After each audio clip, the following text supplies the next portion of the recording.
impressive record. But I want to start out in the West with the Sacramento Kings. The what? The Sacramento Kings, baby. They had a 4-0 week. Yeah. Let me list off the teams that they beat this week. They beat the Nuggets. They beat the Celtics. Sorry. My fault. I'm missing a game. So they beat the Clippers and the Nuggets on a back-to-back, Saturday, Sunday. That's tough. And then on the Wednesday of that week, they beat the Celtics. The Monday of that week, they beat the Pelicans, which is another team we're going to talk about because they've been playing pretty well. Mm-hmm.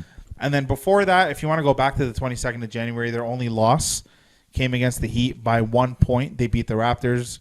They beat the Magic. They beat the Knicks. Mm-hmm. So they've won 6 of their last 7 games. They won 4 straight. Yeah. De'Aaron Fox is killing. They've won actually 7 out of the last 8. 7 of their last 8. Yeah. Well, add one more. De'Aaron Fox is killing. Yeah. How do you feel about these Kings, man? I don't know. They're always...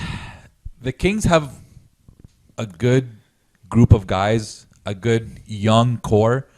I don't think their time is now yet. I still think they're still a bit too young. Halliburton came in as a rookie. He's been doing well, which we'll talk about later.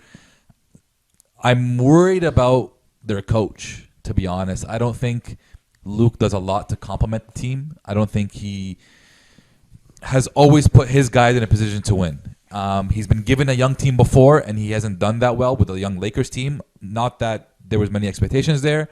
I think this young Sac team is better than that young Lakers team. They've got a bunch of good stars, a bunch of good young stars coming in. So, the teams you listed out, those are not scrubby teams by any means, right? So, can they play at a high level? They also have Harrison Barnes, who is a great.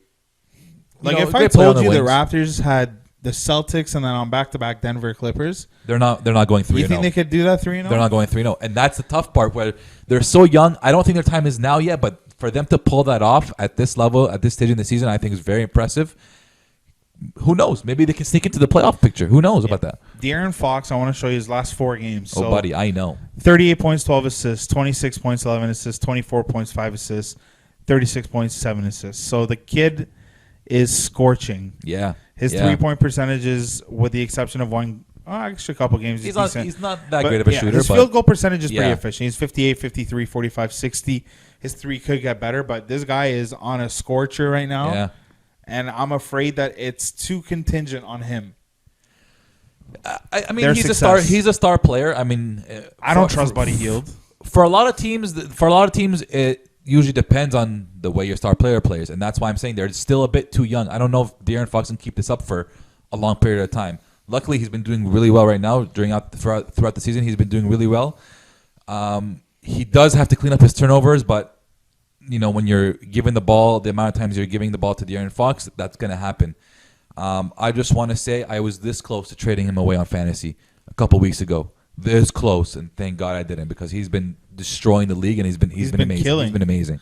He's been killing, and another guy too, Buddy Hield. Like you kind of suck, man.